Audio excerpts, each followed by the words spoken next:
As children grow, normally they learn to do more and more and adventure further. But for 2,500 boys in the UK with a disease called Duchenne's, they can do less and less. Their muscles and movement more and more limited. Their families will be told, perhaps within days, if the NHS in England will pay for the first drug that could at least slow the decline of some of those affected.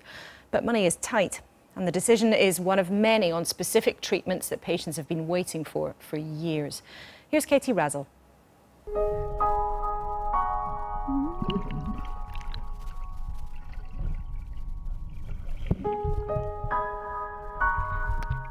I love watching him in the swimming pool because he's got a sense of freedom there. He loves to swim underwater. And he seems very much like a normal child when he's in the water. Luca doesn't know it yet, but soon his little body will begin to let him down. His muscles will waste.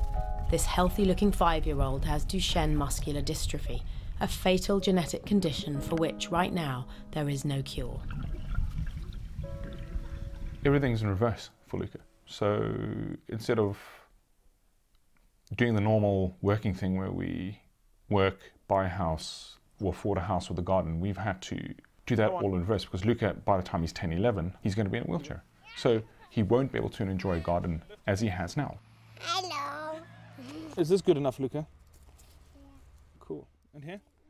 Duchenne is caused by a genetic mutation.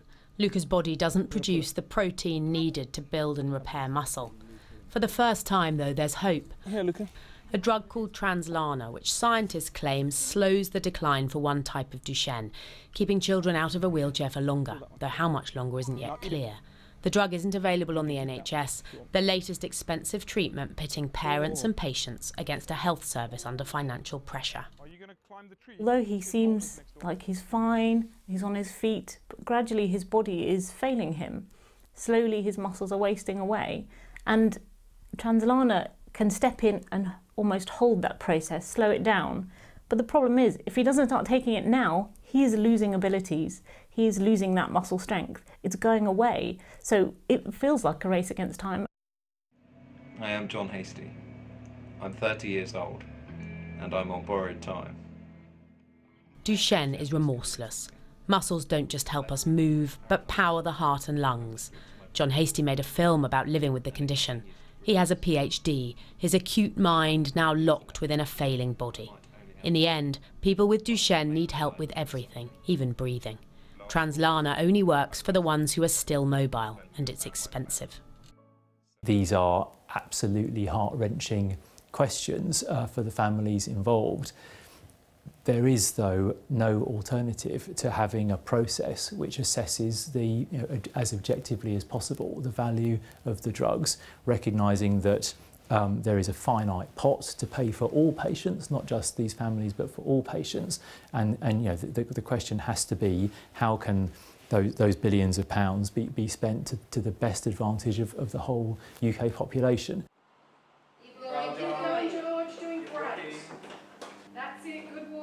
George Pegg has been on a Translarna trial since he was 5. Trials to develop the drug have taken place at this Newcastle hospital with help from the National Institute for Health Research. Every few months they test the 11-year-old's ability to walk. Yeah. I want the 5.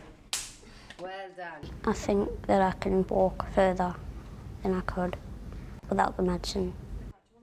We've noticed that he can walk a lot further than what he used to be able to, and he's got a lot more energy. So, yeah, he likes to play with his brother outside in the garden and that sort of thing. We've noticed he likes to do that a lot more often now, so he's not getting as tired as so quickly. Are you ready? Translarna is the first drug to target the underlying cause of Duchenne. It's already available in 8 European countries, and an announcement is imminent on whether to fund it here. Translarna is likely to cost between £150,000 and £200,000 per child per year for the 50 boys who will benefit from it. That's up to £10 million annually for a drug that doesn't cure the condition. The total NHS budget is £115 billion in England. 14 billion of that is rare disease provision. As science progresses, costs rise. Why? Well, drugs cost between £1 and £1.5 billion to develop. 200 new rare disease treatments are expected to need assessment by the NHS in the next 5 years. More innovative drugs are being brought forward, but the NHS budget is under new pressure.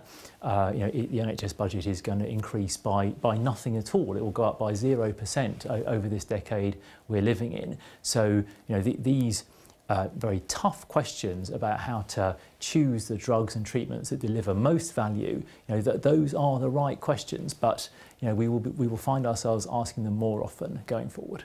And find ourselves saying no to lots more drugs. And find ourselves saying no to more drugs going forward, yes. You're filming my leg. Luca's parents say they would consider moving abroad to a country where Translarna is available if the NHS decides it won't fund the drug. Like all families with children who need costly treatments, they've thought long and hard about why it should, hoping a cure for Duchenne will come with time. This will allow him the opportunity to take advantage of medicines which come along at a later date. And the thing is, if you look at it in black and white terms, just pounds, it's very hard to do that with a drug, because you have to understand the impact that it's going to have on someone's life and how much difference it's going to make. And that impact's not just on Luca, it's on us as a family, it's on our extended family. And the thing is, if we could pay for it, we'd be paying for it. We're in a very difficult situation and we're fighting as hard as we can, and we want the NHS to be fighting with us, not against us. Do you have dark days?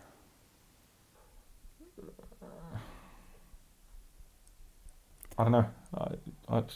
The thing is you try and keep everything very normal, and the kind of dark times are usually when you're sorry. No.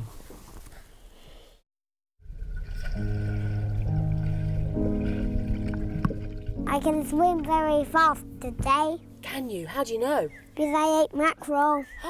So you're almost like a fish. What do you reckon? Yeah. What cost to keep these limbs moving? Families understandably believe any price is worth paying. But with rare disease treatments coming thick and fast, the NHS must choose which ones to buy. And without extra funds, it will not buy them all.